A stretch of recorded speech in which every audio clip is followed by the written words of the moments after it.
teach a course there on Islam and gender justice. And I have been also in association with Dr. Tariq Ramadan on some of these gender questions over a number of years. So just to fill you in, he actually called me last night at around 9 o'clock to say that the presenter is not able to make it and asked me if I can fill in. So if my thoughts are a bit random, then you can just forgive me for the last minute presentation. So I managed to put together some preliminary ideas, and the main thrust of the talk is about pushing us to think in critical ways, because we have been talking over the last few days about critical ijtihad and coming up with new solutions that are based or rooted in our tradition, but that also correspond to our reality, our social realities. And that came up, I think, in the question session of Sheikh Chauki's lecture. And after everything I've been hearing over the last 3 days, what's really stood out there for me is that we cannot separate the gender question from any of the other issues. It's apparent from the first day when we heard about, or we were debating the absence of women's voices on the panel, that we need the presence of women in all of these issues. You cannot separate the gender issue from the political issue, the economic issue. Even in migration, it came up yesterday, you know, the issues of women specifically in terms of migration.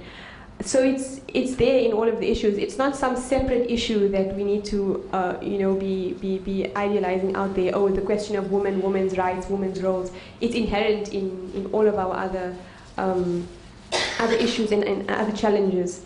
And when we do think about gender in isolation, when we're just discussing gender as gender and not in relation to everything else, I think that's when we end up with positions or opinions that are sometimes apologetic and other times are uncritical to the social realities. So like I said, in politics, economics, migration, even in bioethics, it came out very strongly, this question of gender. And in many of these debates, I think we need to move from discussing women as objects, for example, in the biomedical ethics discussion, to women as subjects of their own bodies, of their autonomy, of you know, of their experience. Because I think women's experience and the experience, the theory of experience that they bring into discussions and debates is lacking from a lot of Islamic discourse. So the framework is really wide. Okay, it's not just a gender question. It's the question of gender within all of our other challenges. And it was said over the last few days, it's both the inner critique of our Islamic interpretations that we have inherited from our classical legacy, and it's also the outer critique of the world we are in today, today's reality. So it's not about adapting to that reality. We also have to critique that reality. It's engagement with all types of discourses, especially with feminism. We shouldn't shy away from engaging and debating with current feminist discourses, whether it's Western feminism, Islamic feminism, African feminism. We need to come, if we're saying that we're in this project of reformation, we need to come with questions to the feminists. Even if I identify with certain strands of Islamic feminism, it doesn't mean that I agree with all of it or that I'm not open to critique of it. So I have a few starting points that hopefully all of you will bring back into the debate with your questions.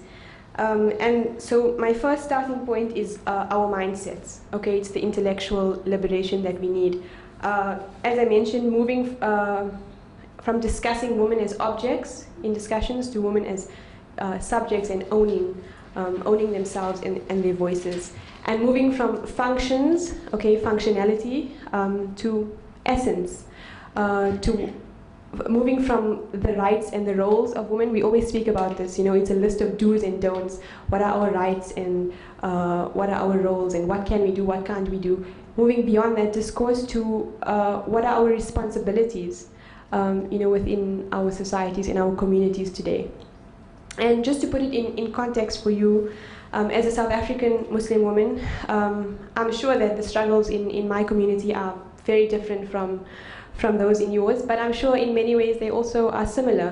And we need to take the tools that we, that like the methodology and the principles, those immutable universal principles of Islam, and apply them to our specific context. So for the past 8 years or so, I've mainly been involved in gender activism within the Muslim community, and particularly in mosque access, okay, the access of women to sacred space. The city I live in, Johannesburg, is mainly the predominant madhab practice is the Hanafi madhab. And as Sheikh Chauki mentioned, in the Hanafi madhab, women do not have access in any inclusive way to the sacred space, to the masjid. And so it's a big area that I've been working on, and although progress has been made, still the need for women to assert their presence in that space in an inclusive way is still lacking. In South Africa, another of the major challenges has been in family law, and there has been thus far a 10-year ongoing process where Muslims have been formulating what is known as the Muslim Marriages Bill. So it's a bill that will be instituted, legally in our constitution, which gives automatic recognition to Muslim marriages. And this is for protection of women who, when they get married in the Islamic system and do not go for a civil marriage, they will automatically receive recognition of institution of their rights within the Islamic marriage. So it's been a long process, but we're at a point now where all sections of the community have come together and put a document together that reflects the different trends within our community. The more conservative, the more progressive, the more liberal have actually come to a working document where it now will be passed before the Constitutional Court.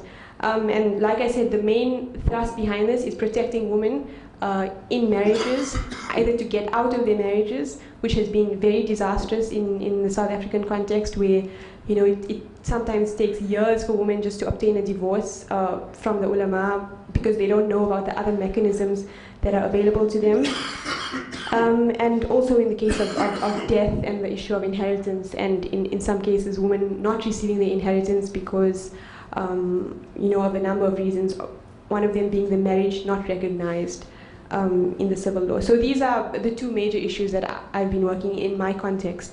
And again, it's taking those universal tools of justice, of equality, of mercy, compassion, taking all of those things into the way that we frame our debates. And also one of my biggest projects over the last few years has been in connecting women to the Book of Allah, to the Quran. Because I believe our gender crisis, this very deep gender crisis that we do have, it's a spiritual crisis as well. It's the intellectual crisis, the crisis of the mindset, but it's also a spiritual crisis. And so when we start connecting to what we call the word of Allah, the Kalam Allah, in a deep way, really spending time on reflection and introspection, and zooming out and seeing the bigger picture of the Quran. Yes, we need to focus on those 3, 4, 5 ayat which deals very specifically with women's issues. But when we zoom out, and see the bigger picture, the Quran is not about what we should wear and whether men are inferior or superior or dominant or in a dominant position to women. The bigger picture is our purpose in this world, and that's phrase told to us in a number of verses which far outnumber the verses which deal all the time with the fiqh and the legal aspects. They were mentioned, and I wrote 2 of them down. They were mentioned in over the last few days, like Dr. Tariq reminded us, وَمَا خَلَقْتَ الْجِنَّ وَالْإِنسَ إِلَّا لِيَعْبُدُونَ. We have not created the jinn and mankind or humankind except to worship me. Allah says, to worship God. That is our fundamental purpose in this world. And how we go about worshipping, that deals with, of course, with the social realities, but that is the main purpose. And again, in another verse also that was quoted over the last few days, الَّذِي خَلَقَ الْمَوْتَ وَالْحَيَاةَ لِيَبْلُوَكُمْ أَيُّكُمْ أَحْسَنُ عَمَلًا. It's, to test those of you who are the best in action. We have created death and life to put you to the test, to see which of you are the best in your actions, in your deeds. So we need to zoom out of the picture when we think about this spiritual crisis. And we often hear the phrase, I've heard it countless times, that we have equality before God. Men and women are equal, they're spiritually equal. But this doesn't translate into social equality. And I'm not saying that it should. I don't think equality equals sameness, or it means people should be exactly the same. But it was mentioned that equality of means, Dr. Hatem Bazian mentioned it, that we should have the equality in the opportunities that are available to us. The outcomes, it will be different because we're all different. Just like men and women are different, I think women are different from each other. Each woman has her own distinctiveness and uniqueness. And this spiritual equality has always been questioned. It's through biological functions, Sheikh Chauki mentioned menstruation, childbirth. It's been questioned through social ones, like a specific dress code for women, or their public engagement in ritual, like in Salah. Are they supposed to pray all the time at home? Can they go to the masjid? How do they access those spaces? What does that say about their spirituality? Is their spirituality just a very closeted one, or is it not something to be made publicly, manifest? And I think that speaking as a woman, the importance of claiming those experiences of menstruation, of childbirth, of breastfeeding, of modesty, we haven't spoken about them as women. We always hear men speaking about it to us. Have we actually got together and described those experiences and spoken about it in candid ways? It was spoken about very candidly in the Sunnah. In the Hadith, if you read the questions that the woman came with to the Prophet, there was no taboo subject, and it was actually remarked that, look at the women of the Ansar, they have no shame when it comes to their religion. So why have we internalized this kind of shame where, we admit that we have these experiences, but we don't want to speak about them and explain what it does or how it affects us. And if we claim them, I feel that they can then become liberating and spiritual in themselves. Like Sheikh Mukhtar mentioned about menstruation and abstaining from prayer is in itself, a form of worship, because you are following a command. So to claim those experiences. And then another big challenge in the spiritual realm for me is the notion of viewing God or Allah as male. Na'udhu billah. We always say that we don't have a gender. Allah doesn't have a gender. He's neither male nor female. But this isn't reflected in our language. It's not reflected in the way that that Allah is constructed in the imagination of Muslims. And we have this language problem of viewing Allah as male, and this, no doubt, for me, creates a problem in the female spiritual psyche. From my experiences in working with women in South Africa and how they view and how they perceive first Allah and then men who they feel are dominant to them, it's this issue of viewing Allah as male. And just go straight to Tawheed, to the idea of the unity of Allah, the very essence of our beliefs. If we have this view, and obviously I'm talking about a subconscious view, because no one is going to say that we actually do view Allah as male, but it's a subconscious view, perception. Because we have this in the Quran, Hu Allah, okay, translated into English as He is Allah. And He, in the English language, it's a very masculine pronoun, whereas in Arabic it's more denoting to ownership, or it could refer to both animate and inanimate objects, okay? It's not just about gender. And then Also, with regards to this first point on spiritual liberation, like I said, connecting with the Quran in a deeper way, viewing the bigger picture, but also connecting with the Prophet Muhammad sallallahu alaihi wasallam. I think as women, we too often just want to connect to the Prophet Muhammad as how he was in relation to women.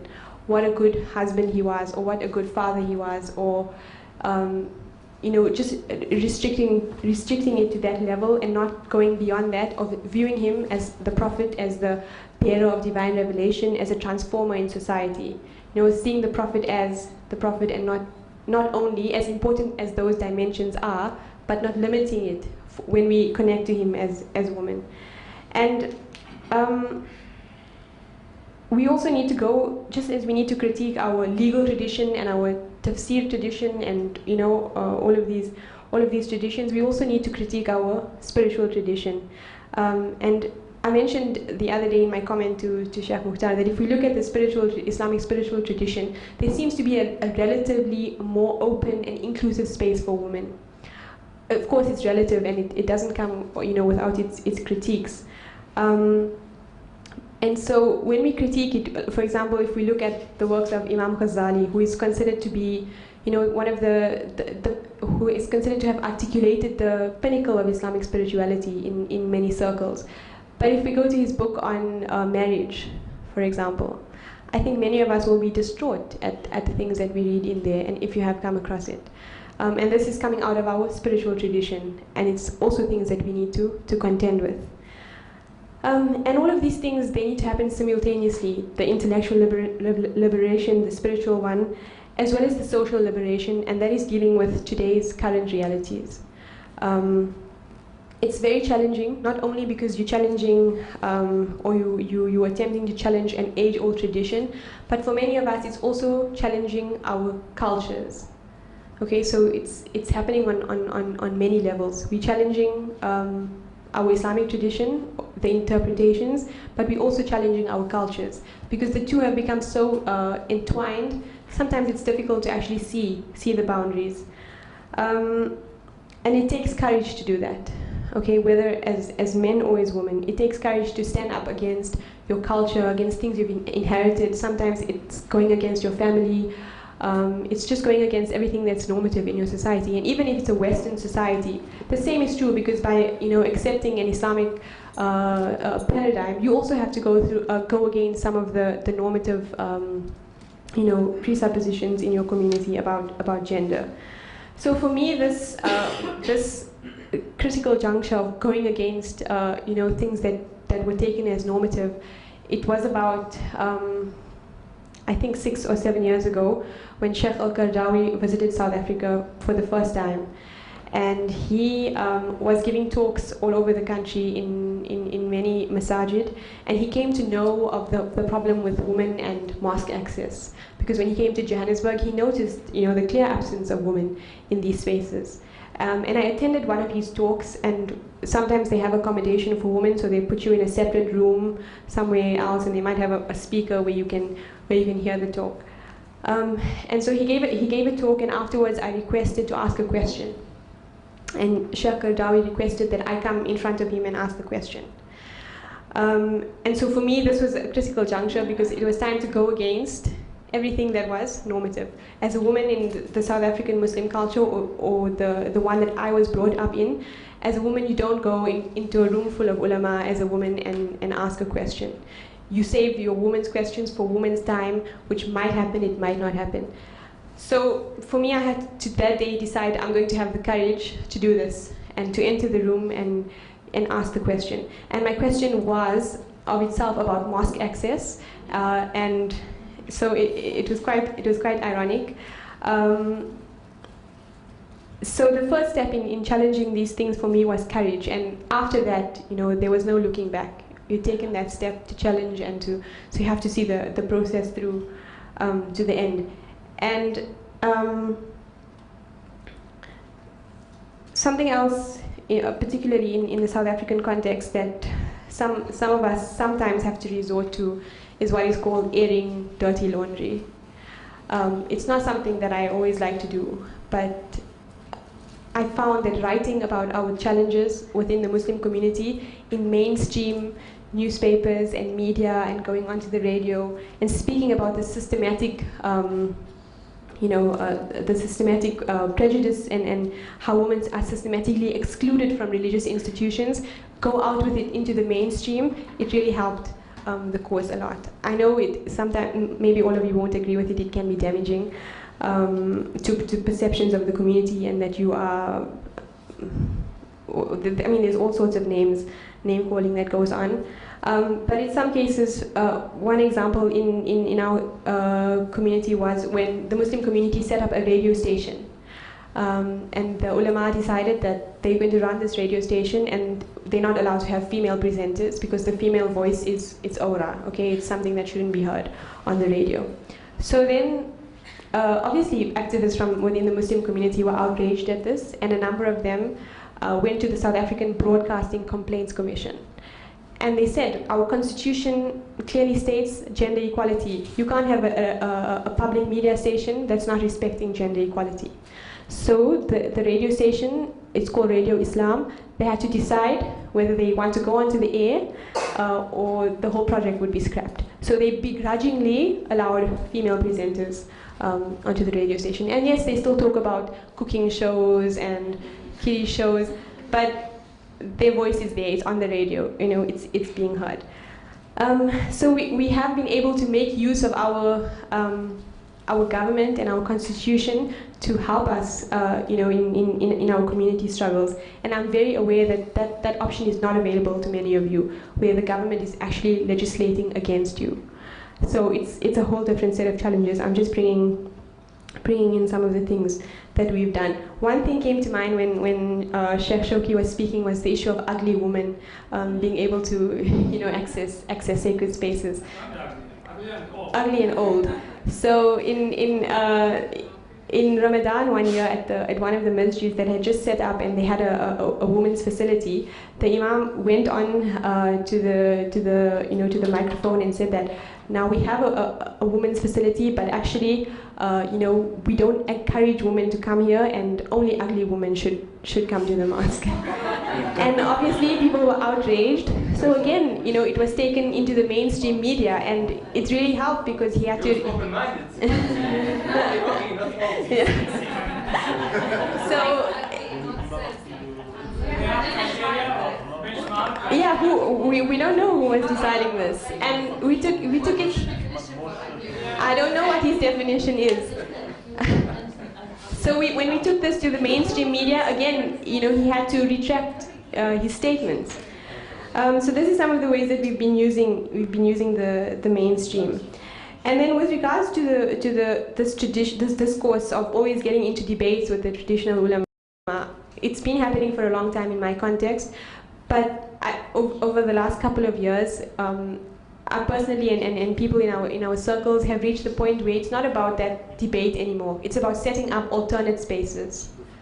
Okay, so you can go on fighting these battles on and on, back and forth, who's right, who's wrong, whose interpretation is better.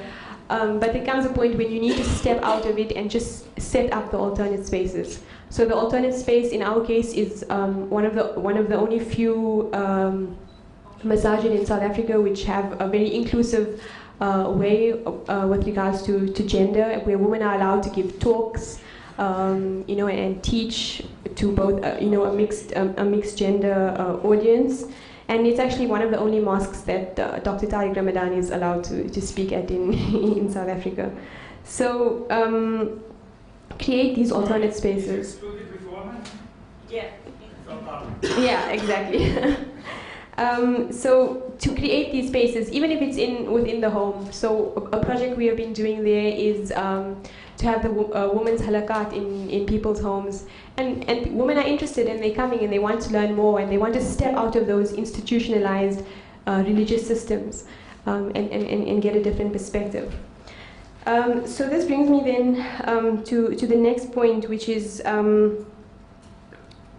we liberate our spirituality and our mindsets, but the reality on the ground and what is actually going on with women in various societies all over the world, still facing such high levels of prejudice, of subjugation, of violence, it's very painful and it's very disturbing. And honestly, I feel that if we are not disturbed by it, whether as men or as women, then we cannot be connected or really, what's the word? When you're committed to something, you cannot really be committed to this struggle for gender justice if you don't feel the pain of what is actually going on out there with women. Because in our Islamic tradition, everything has to be rooted in ikhlas, in sincerity, and you have to have that sincere, compassion and concern for our fellow human beings. And so we should be concerned that women are not getting equal pay for equal work, even though, according to Sheikh Chauki, they're not obliged to work. So I don't know. How do we bring the Kiwama concept into that you're not obliged to work and the male has more financial responsibilities, so we'll pay you less for the same work that you're doing? I'm not sure. So we should be concerned about that, but we also should be concerned about the exploitation of women. Dr. Ray, it was painful what he showed us and spoke to us about yesterday. The kind of exploitation that's going on. In some other countries, women cannot drive. This is a basic right that many of us, we can't imagine our lives without it, just being able to get ourselves from one place to another. In other places, bombs are falling, whether it's from drones or it's from, internal armies. In other places, there's forced marriages, there's child marriages. And yes, many of these countries have taken legislation, against these issues, but it's still a concern for us.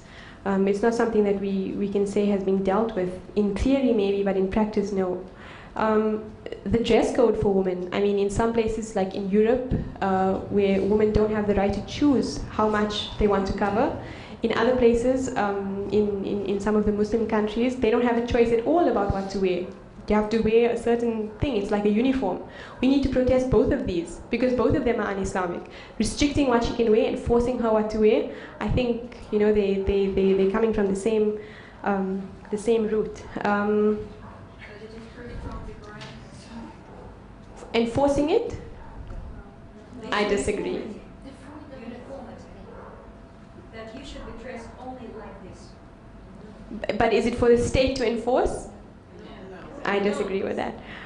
We can get to that in the questions. That's morality, legality. Yeah. Okay, so those are all of the issues that I feel that are a real cause for concern and pain for us. At the same time, we also need to step out of our community issues and start to contribute to the mainstream gender discourse.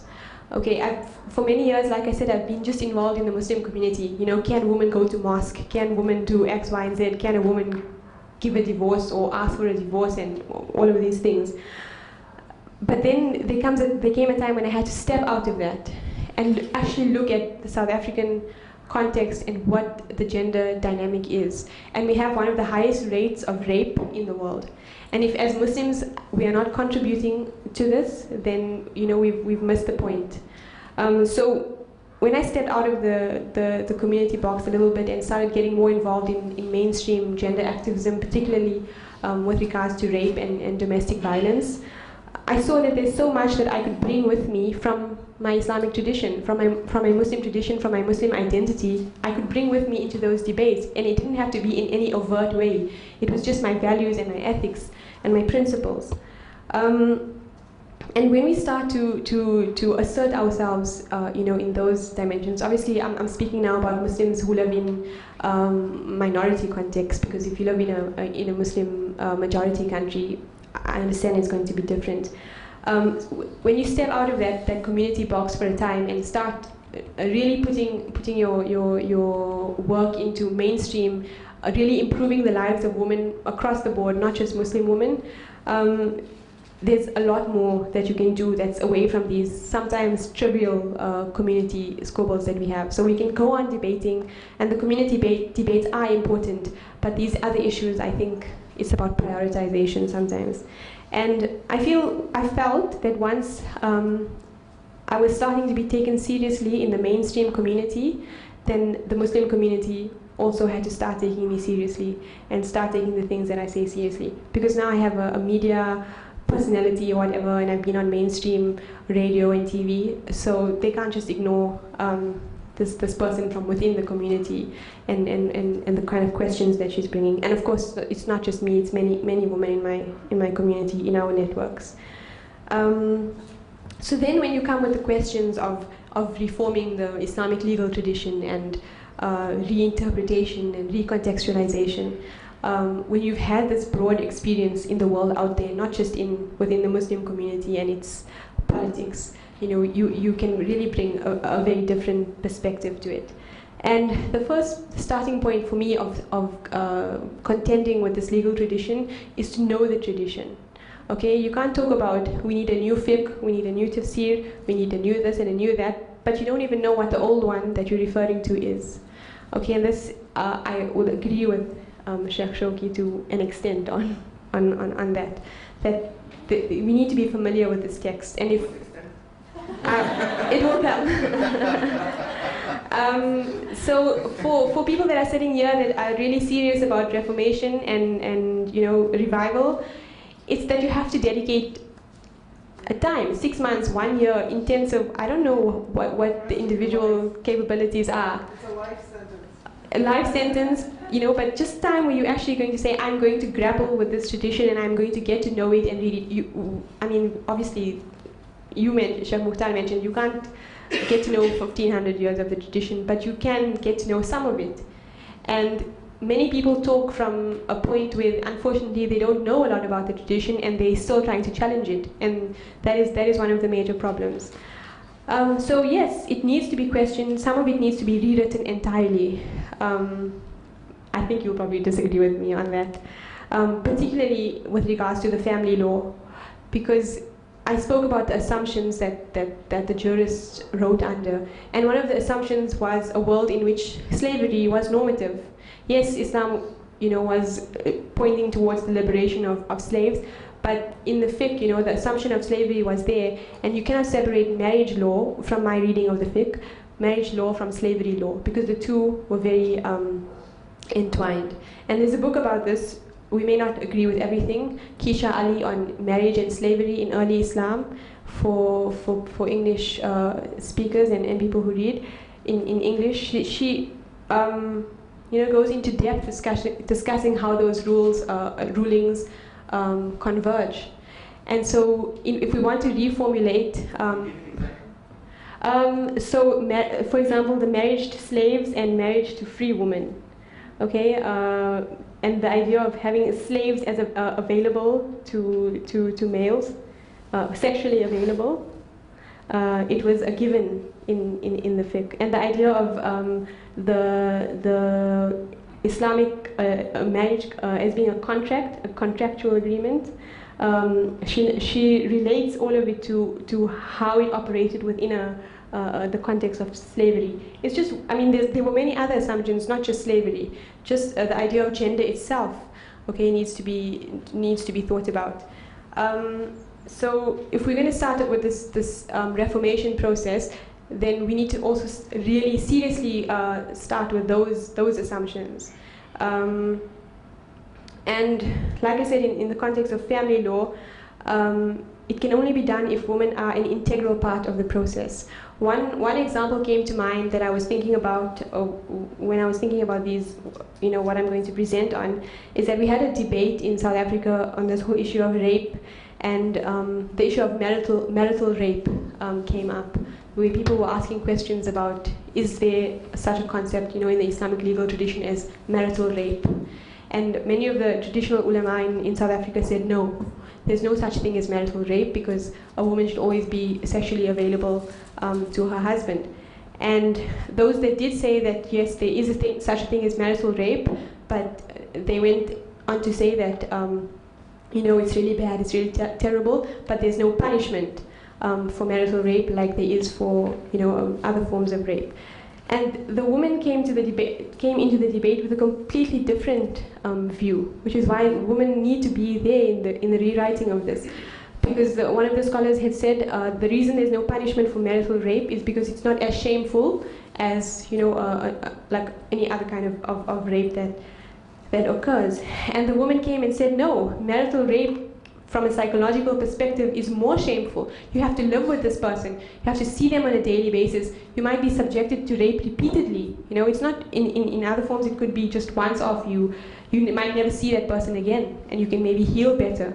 So the woman came with a completely different perspective, and some of the scholars, they were shocked. You know, they didn't think about it from this perspective.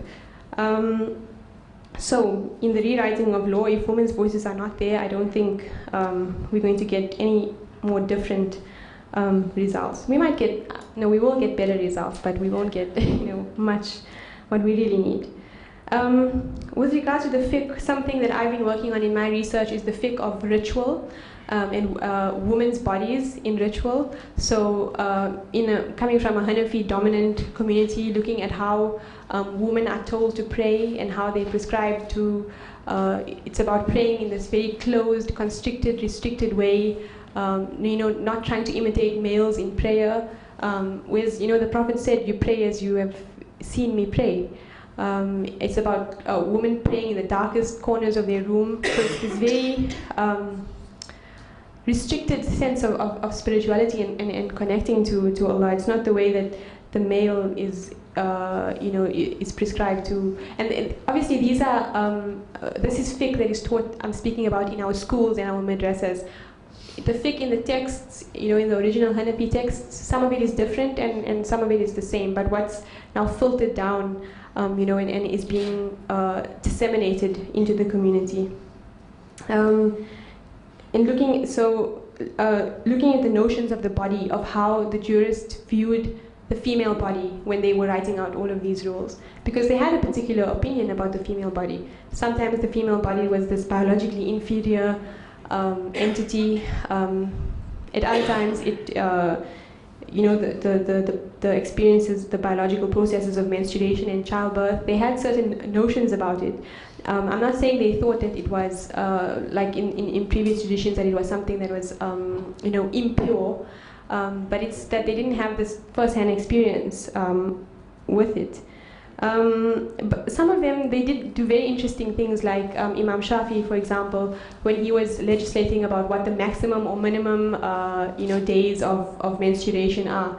He interviewed women about it, and I think that was great. You know, he interviewed a large number of women of how long do you menstruate, how long do you menstruate, and then he came to his answer. You know, he gave a range of what the maximum and minimum days could be. So there's a lot of positive moments within our fiqh that we can take from us. You know, and it's not about just crossing out the whole thing. I don't believe that at all. And another example that came to mind was when I was reading the fiqh of salah for my thesis was Aisha radiallahu anha, and when the people were saying to her that if a dog or a woman passes in front of a person while they're reading salah, then their salah it's imperfect or it's void. And Aisha responded and she said, are you equating us women with dogs or with animals? So the questioning of the legal tradition, it's right there from the beginning, and we need to pick up those voices, you know, and allow them to stand out. So when it comes to, that's with regards to fiqh and the challenge of reformulating or reforming the fiqh. Why it's so challenging, like I said, it's very intertwined with culture, but also it's such a long legacy. It's the fiqh, it's the commentaries on the fiqh, it's commentaries upon commentaries about commentaries. So you're not just dealing with fiqh one Imam Abu Hanifa. You know, you're dealing with tons of other layers upon layers of development upon that. And so it's about getting back to the root of it. And I think with tafsir and hadith it's a bit different, because a lot of reinterpretation has already occurred. Sheikh Chauki mentioned some of them for us. You know, how we can read hadith in different ways, how we can read Quranic ayat in different ways. So for me, it's not, the pressing need there is not so much to come up with new interpretations. The pressing need there is to disseminate that information out into the public so that it becomes normative. Just as it's normative that people have this perception, for example, that men are superior to women. We need to put out there the alternate interpretation. It's not just going to get out there. Some people don't read, they don't want to read. We need to make people hear about it. It's an issue, it's a challenge of dissemination of the information. And so one of the things that I gathered from Professor Tariq Ramadan is that the network of CILE is also there to disseminate those ideas into society, into our social and communal circles, whether Muslim or people of other faiths, because people have all types of perceptions. Muslims have certain perceptions, people of other faiths have perceptions about what Islam is about, and if we don't disseminate the information that actually there are these different interpretations, there is a different take on the issue of male-female relationships. That needs to be done. So it's about equipping ourselves with what those modern interpretations are. We might not agree with them. With some, we might agree with the methodology. With others, we might agree with the questions. With others, we might agree with the answers. But it's about synthesizing what has been done out there and putting it forward.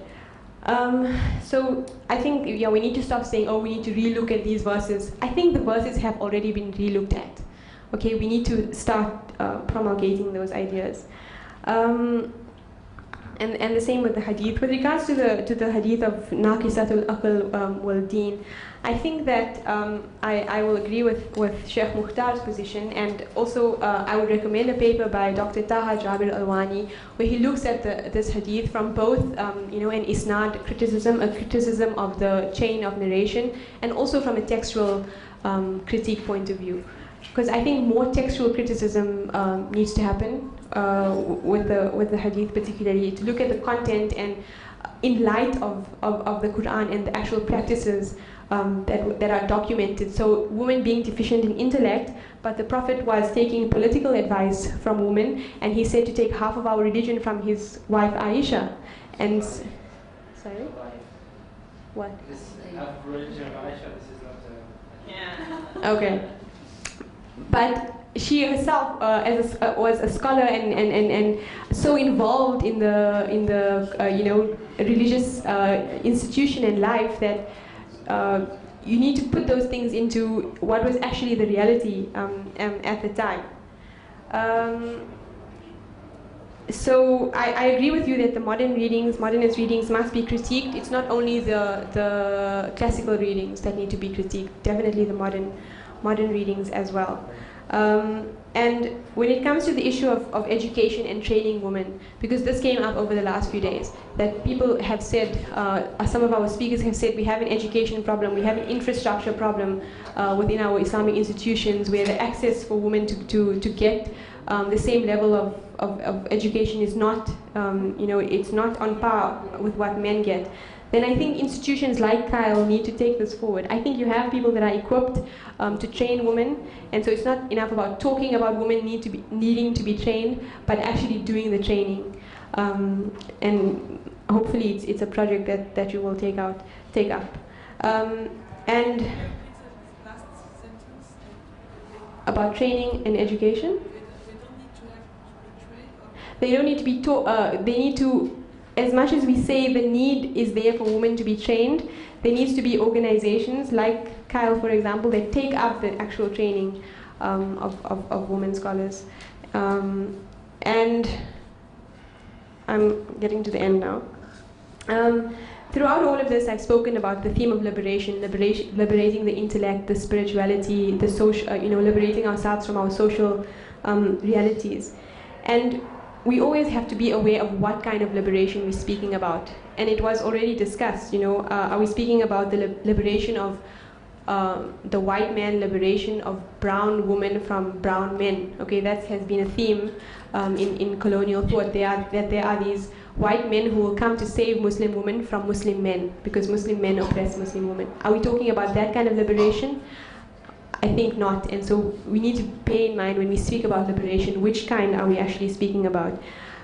Because the stereotypes of Muslim women, they have really, it's been ongoing in the media. The degree to which Muslim women have been stereotyped in the media, I think, surpasses the way that any other people, or group of people have been. the idea of women as oppressed, as subjugated, as having no autonomy and having no say in their lives.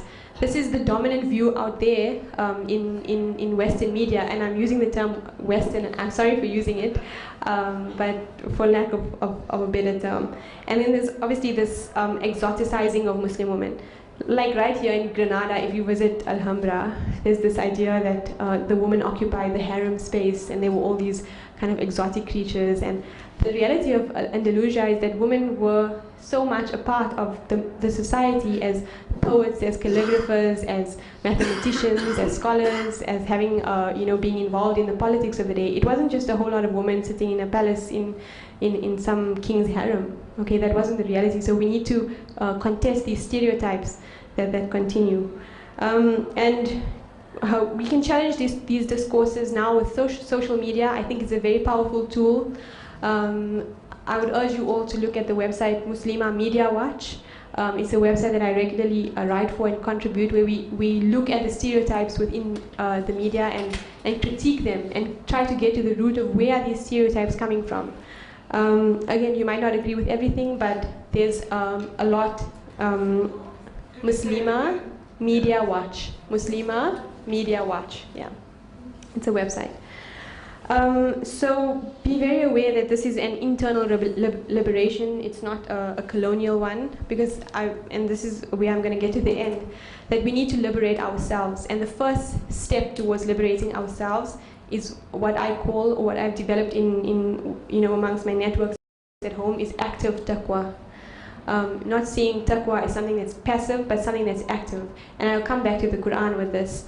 Because when I read about the great women in the Quran, I see them as having active taqwa, as freeing themselves through surrendering to Allah and Islam, because that is what Islam is. It's about entering into, I don't like the word submission so much, I like the word surrender. It's about surrendering, into the belief of Allah, or into Tawheed. And we read for example, in the story of Bilqis, which has been mentioned already over the last few days, that when I read her story in the Quran, I see her as having liberated herself, because Allah says, Aslamtu ma'a Sulaiman lillahi rabbil alameen, that she submitted or surrendered with Sulaiman to the Lord of the worlds. Not that she submitted to Sulaiman, she submitted with him. Okay, so it was about entering actively into her liberation. And so, like they led themselves, we need to lead ourselves. In the story of Asya, the wife of Fir'aun, for example, she had the most tyrannical husband. If we want to talk about domestic violence and abuse, she had a husband who thought he was God. But this didn't affect the state of her heart, where she continued, to have a vision of the hereafter, of the afterlife, of her home in paradise. Or when we look at the story of Maryam alayhi salam and her reliance on Allah to provide for her, her reliance was so deep that even the Prophet Zakaria was shocked by it. He needed to understand, how certain things were coming to Maryam, and she told him, I just ask Allah. That was the extent of her liberation.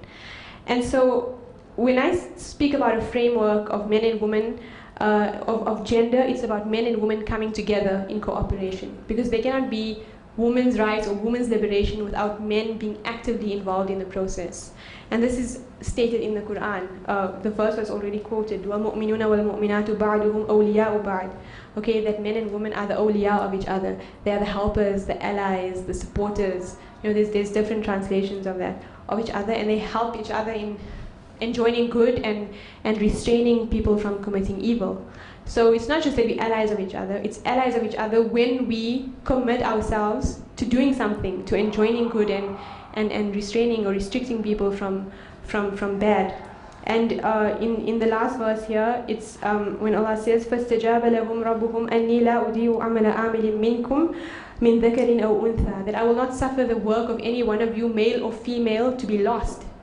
So there's complete justice there, that in whatever work we do, and here again the emphasis is on work, you need to do something. Allah just doesn't say, I will give you, I view men and women as equally. It's that I view the work or the amal or the deeds or the actions that men and women take. I will not suffer any of it to be lost in reward or in recompense. So it's that we need to actually put our working hats on and do something about it. And I'll end there. Wallahu a'lam bis-sawab.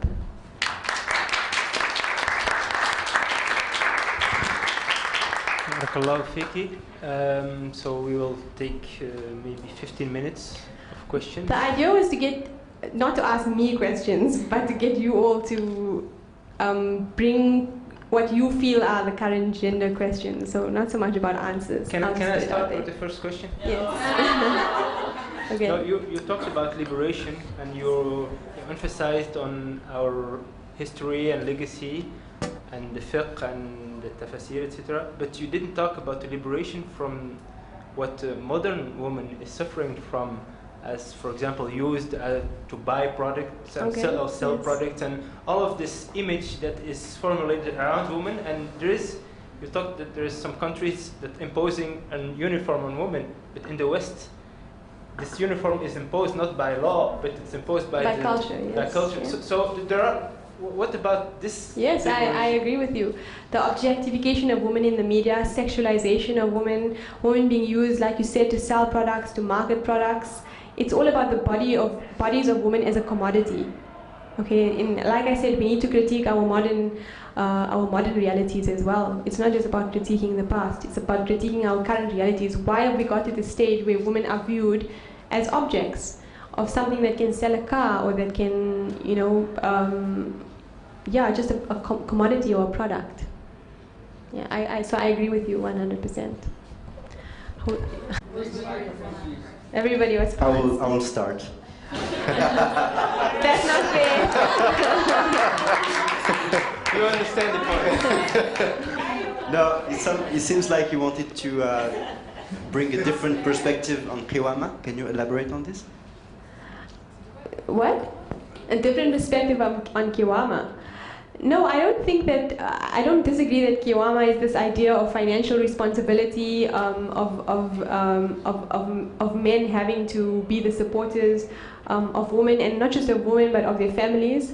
And not just of, not just of their wives, but of other women within the society. And that's why some of the rationale behind men getting more inheritance is because they have to support more people.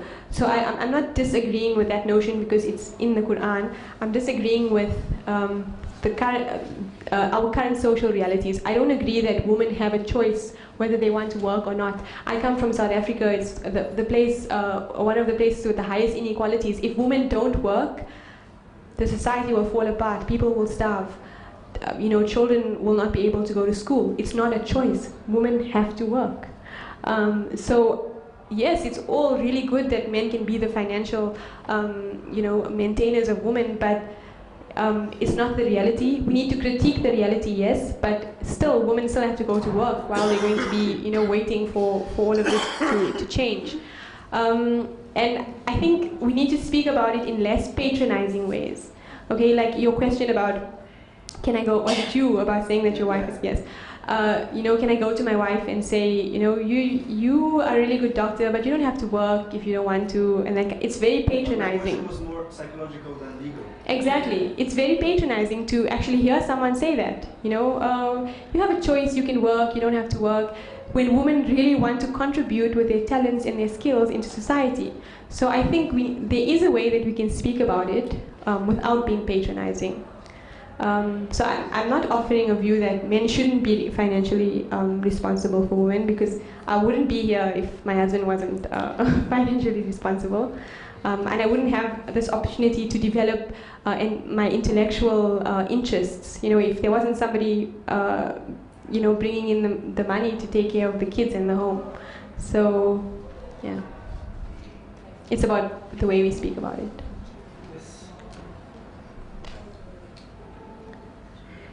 First, I wanted to thank you for your insights. It was very, very interesting, and I wanted to congratulate you for your commitment and your engagement, because it's very inspiring to me. Thank you. And I feel like a role model for women, and so it's we're very, very inspiring. It's really sincere. Of course, I stand on the shoulders of other giants within both the Muslim world and in my own community. What? Giants? And, Giants are only men? and it makes me That's why we need each other. and I feel like I need to know more, and like you are really inspiring me. So I have actually 4 questions. Sorry, but Well, I think, so many people have questions, so maybe the most important, Okay, questions. So that we can or we can like In the finish the afternoon. afternoon. Yeah. I suggest that you take 1 question and the 3 others for the. Okay. Okay, I will choose the difficult one. So, you are talking about the liberation of women, okay? That Islam brought at the time. What about the liberation of women in general, not Muslim women, because we have a lot of problems in our community about the patriarchal reading of the Quran and the Sunnah. And I come from France, so we have problems from everywhere, from in the community and from the outside, from the new gender theory. I don't know if you are aware about this. We are really confused about everything, and we don't even know how to begin, which topic we should begin with. So, what about your commitment on liberation of the population of women? Okay. I think I spoke about it a little bit about how we need to start being more active in mainstream. When I say mainstream, in my context, it means the broader South African context, and in your context, it will mean the French, gender debate. So some of the things that you might be facing there, you can bring your Muslim ethics and your values and your principles to those debates. When I started becoming familiar with these mainstream debates, there's obviously things that I don't agree with. For example, the promotion of homosexuality. I don't want to get into that discussion at all, but if you're going into gender activism, those are one of the areas that are it's one of the biggest areas today. So I have the position of I respect every human being, no matter what path they choose, even if I disagree with their actions. There's still respect for the human being, and there's in no way promotion of violence or prejudice against them. But if you're going into those debates, you need to be very aware that those are some of the things you might be pushed into. So you need to have a stance, and like you said, it's confusion all around. So be very grounded in your tradition before you go out there. But we have to start contributing to those debates. If we don't, like I said, we're missing the point of being those people as bearers of justice and witnesses of justice in the community.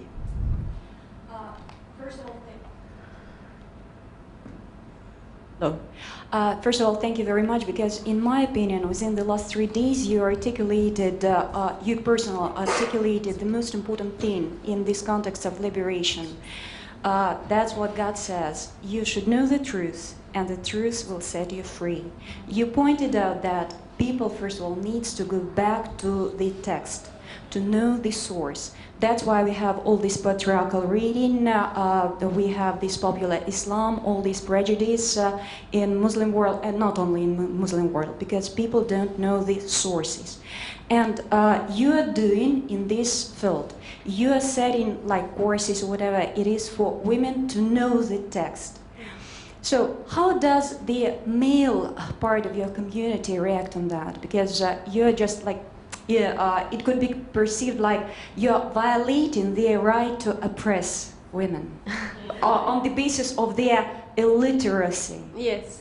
Well, I think you want to take another question first? No, you can go ahead, just give the mic. Okay.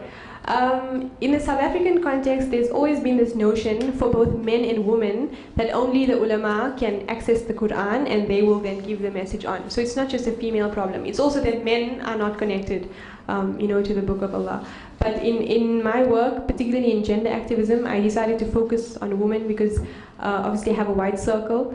But initially, we started doing it at one of the mosques that had a women's section, and then they came to know about it, and then there was always issues about, do we have the right to be there? Do we have a certified scholar from within their structures that's giving these classes? Whereas our circles were more about discussion, about reflection. It wasn't about teaching or putting, forcing a view onto people. So then we decided to move it into the homes, where we rotate between people's homes. So there's all of these informal structures that are circles that are going on out there, out of the sphere of institutional, religion.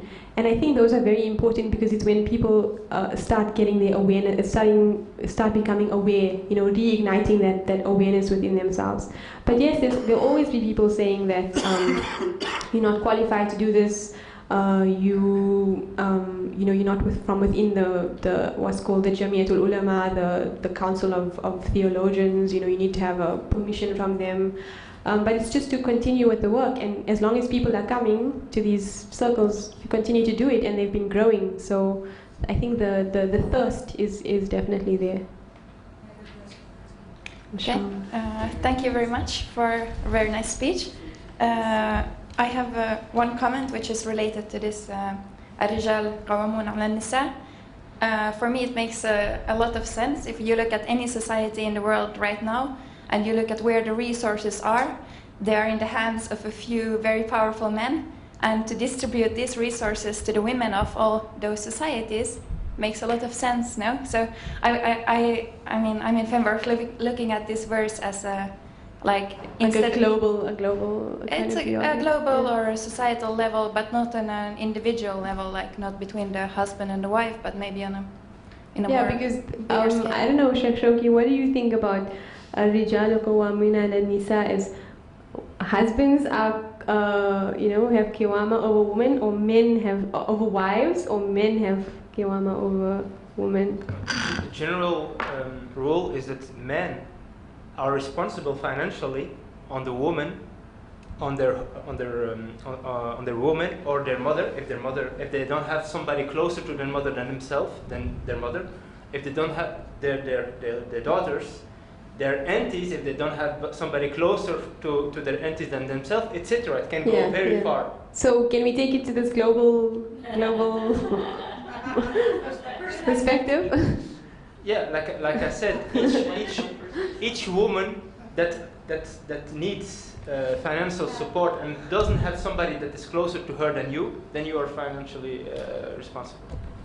It doesn't specify only for the family or the husband or wife or your siblings. Yes, I agree. One other reading of okay, let me take the questions first. Assalamu alaikum.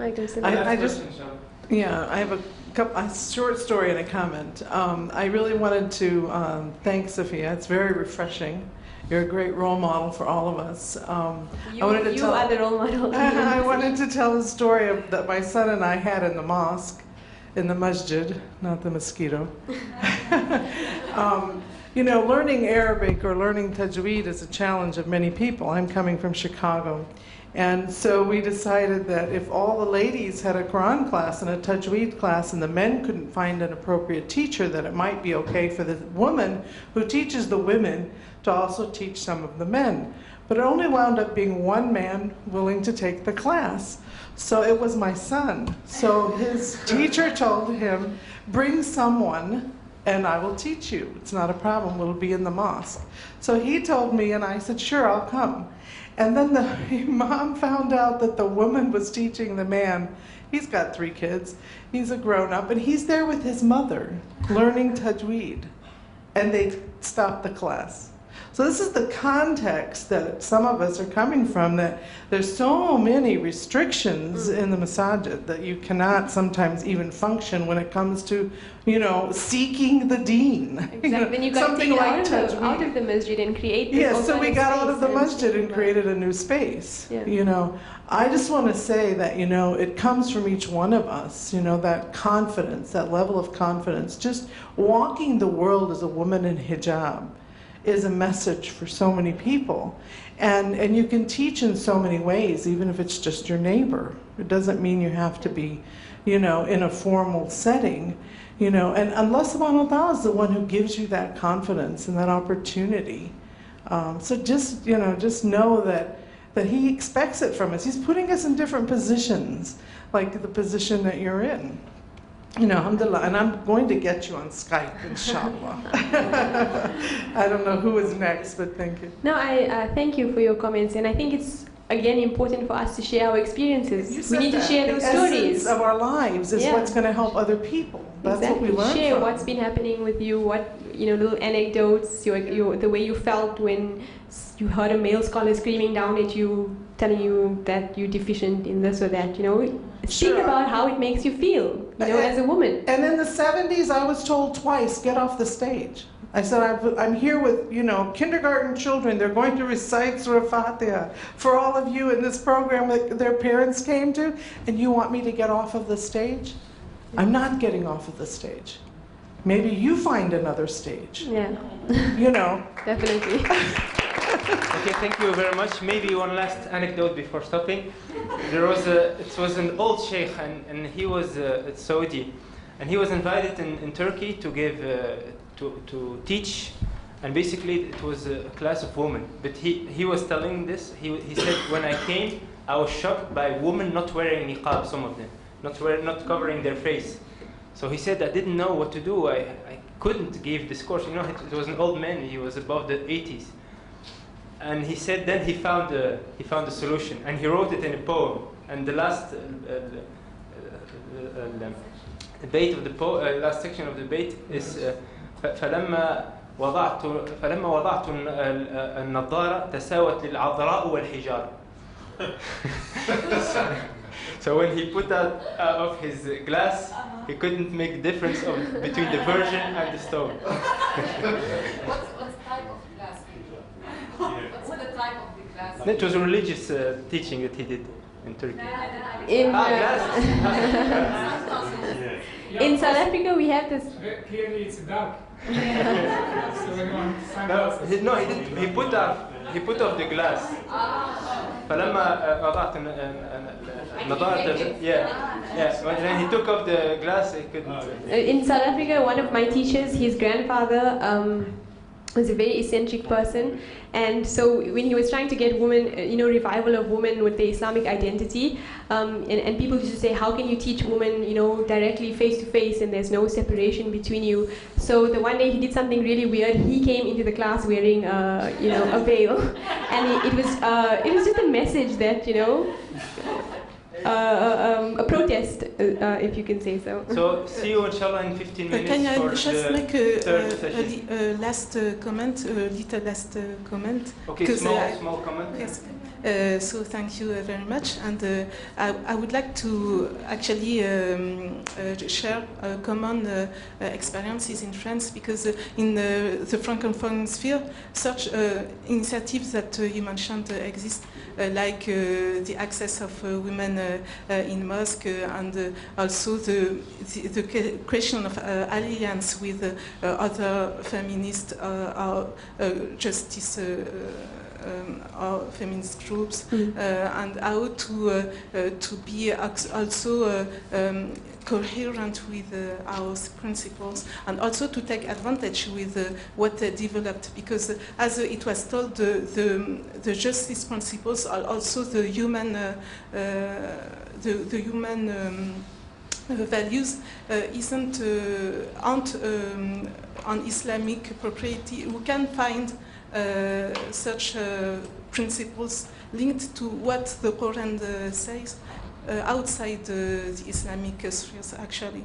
And if some people here want to have information about that, I can give a website, and also, because I think if Malika Hamidi was present, she would share such information, I think, because she is present in the Francophone sphere. And last thing, but I hope that you will answer this question. So, I had the impression that you made a separation between the self-liberation, the spiritual liberations, and how to liberate also the social environment, and also linked, for instance, a colonial order. But personally, I can't make a separation.